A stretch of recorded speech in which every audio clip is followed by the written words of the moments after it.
and welcome to the daily newspaper analysis, which is brought to you by LawSikho. Today, we will be moving forward with a very interesting article that talks about the prison reforms in the country that has been taken from the Indian Express.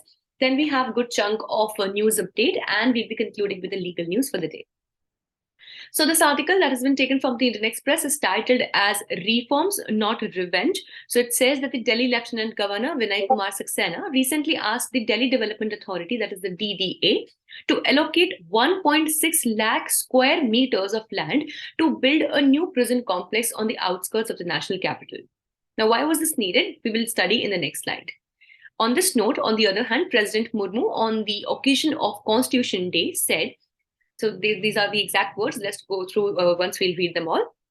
I hear these days that we will have to make new prisons because prisons are overcrowded. If we are moving towards progress as a society, then why do we need new jails? We should be closing down the existing ones as well. So this is another, a side of this as well, that we should rather move towards a reformative system of punishment rather than the deterrent one. So India's prisons are full of those from disadvantaged sections, like a huge chunk of them are incarcerated for minor offenses, but they languish in jails because their families cannot afford the cost of bail bonds or even litigation. So maybe just from very petty offenses, they are still into jail, and that is why overcrowding is taking place. And not just that, even the potential of this humankind is getting killed because of the lack of money and even, for the litigation. Now, you might also be wondering that in India, we have free legal aid as well. But, still, this is the harsh reality that not all the rights are in actual or in reality percolated down to the people. Now, in the case of Satyendra Singh Antil versus CBI of 2022, there was a very, very recent case. The Supreme Court held that the majority of under-trial prisoners may not even be required to be arrested despite registered of a cognizable offense, being charged with offenses punishable for 7 years or less. They are not only poor and illiterate, but also include women, which means that even there were cases that even the arrest should not have been made in such petty offenses, or in such petty cases, even they might not even amount to offenses unless they were cognizable offenses, which we all know would be the offenses which are charged with punishable, term for 7 years, or like if they are not cognizable, so they'll be for 7 years or less. So, data from the Prison Statistics of India 2021 report of the National Crime Records Bureau show that more than 77% of jail inmates are under trials, which means that they are still not convicts. I hope you understand the difference between being an under trial or being a convict.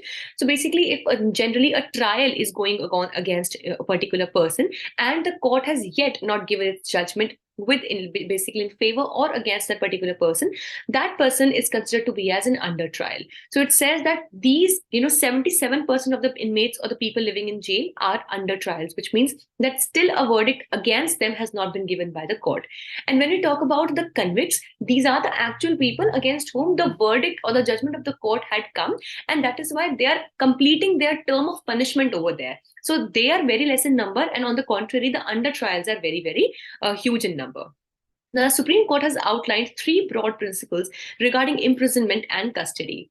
First, a person in prison, it does not become a non-person. So, of course, the rights, basic rights at least, it should not be violated of that person. Secondly, a person in prison is entitled to all human rights within the limitations of imprisonment. For example, recently also in the times of COVID-19, there were very scarce situations when it came to the prison authorities of the prison people, or the inmates of the prison, because neither the hygiene is maintained nor proper medical facilities were available to many of the prison inmates.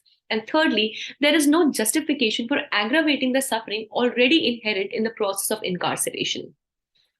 Then in the case of Hussain and another versus Union of India of 2017, the Apex Court had ordered expeditious disposal of bail applications along the principle of bail being the norm and jail being the exception. So this we all need to understand. The 2 points came out in the Hussain and another case versus Union of India, that the any trial or any appeal that has come up with the disposal of bail, so it should be disposed of quickly and in an expeditious manner, so that the lesser amount the time a person has to stay in jail if he's an under trial, the better would be the rights given to that person. And secondly, that we should all understand that bail is the norm or bail is the rule and jail is the exception. So it's not like that the giving bail will be something that which is exceptionally tough, and giving somebody or awarding jail imprisonment is so that easy. So we should understand that jail should be the exception case.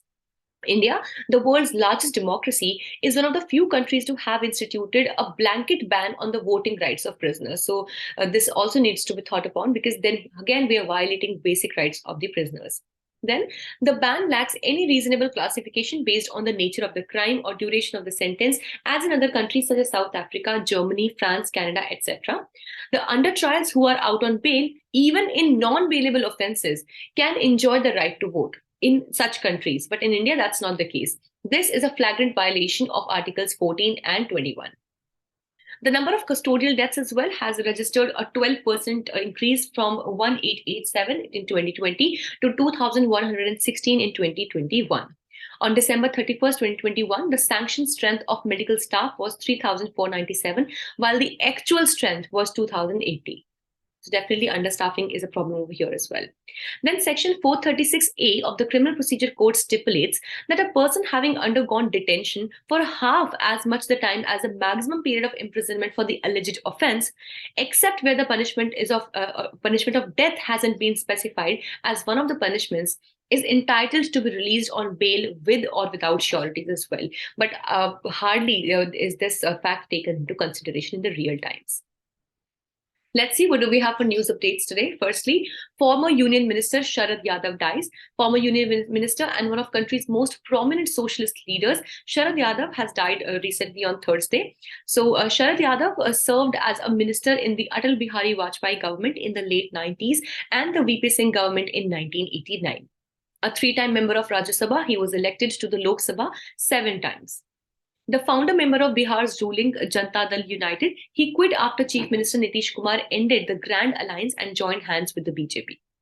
In 2018, he launched his own party, the Lok Tantrik Janata Dal, but merged it with Lalu Yadav's Rashtriya Janata Dal 2 years later. Secondly, world's most powerful passports. Japan tops the list. Find out what is India's rank. So let's do that for us. And please note that this is a very important news point, so please keep it in mind. So for the 5th straight year, the Japanese passport is the most powerful among all the passports in the world, as it allows visa-free access to as many as 193 countries, according to the Henley Passport Index of 2023. India, on the other hand, improved its positions by 2 spots from last year and is currently ranked 85th on the index. Earlier, Japan and Singapore both shared the position of having the most powerful passport, but now Japan has overtaken Singapore as well. Let's understand about the Henley Passport Index. So it was invented nearly 20 years ago by Dr. Christian H. Kalin, who was the chairman of Henley and Partners. The index is based on the exclusive and official data from the International Air Transport Association. It is the original ranking of all the passports according to the number of destinations their holders can visit without a prior visa.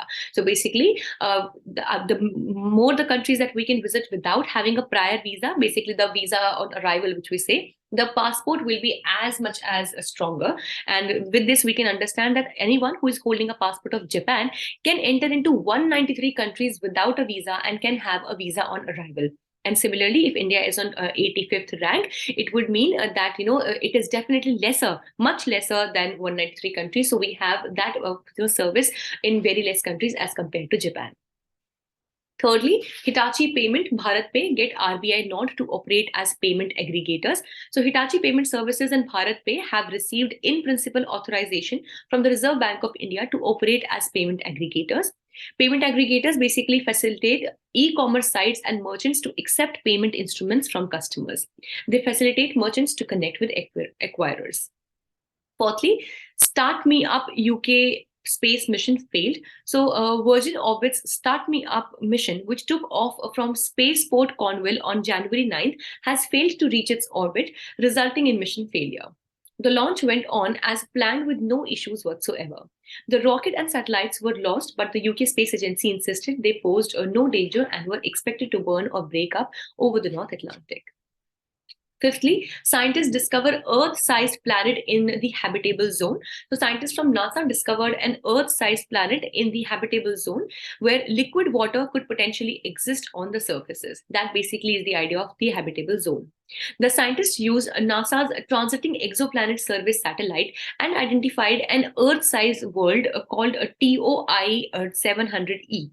Now the world is 95% Earth-sized and likely rocky. Astronomers previously discovered 3 planets in this system called TOI 700b, C, and D.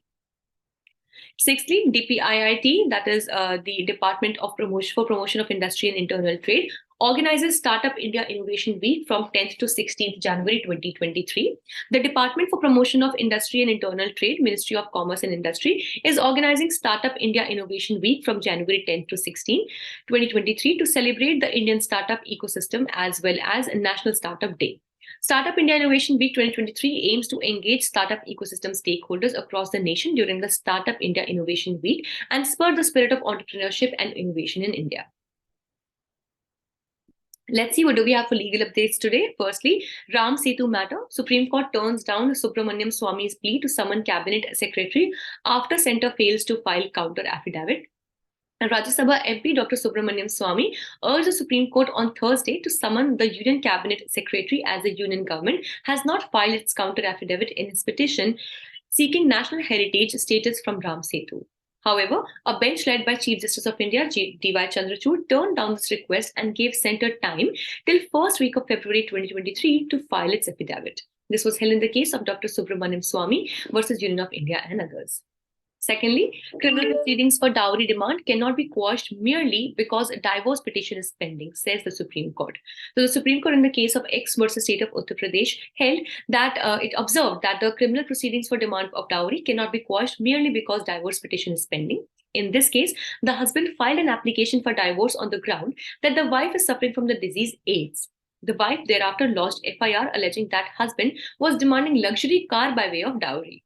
The Allahabad High Court quashed the criminal proceeding, observing that the complaint lodged against the husband's demand of dowry is inherently improbable and that it falls in the category of a bogus prosecution. So that was a judgment that came in the Supreme Court that the criminal proceedings for dowry demand cannot be quashed merely because divorce petition is pending.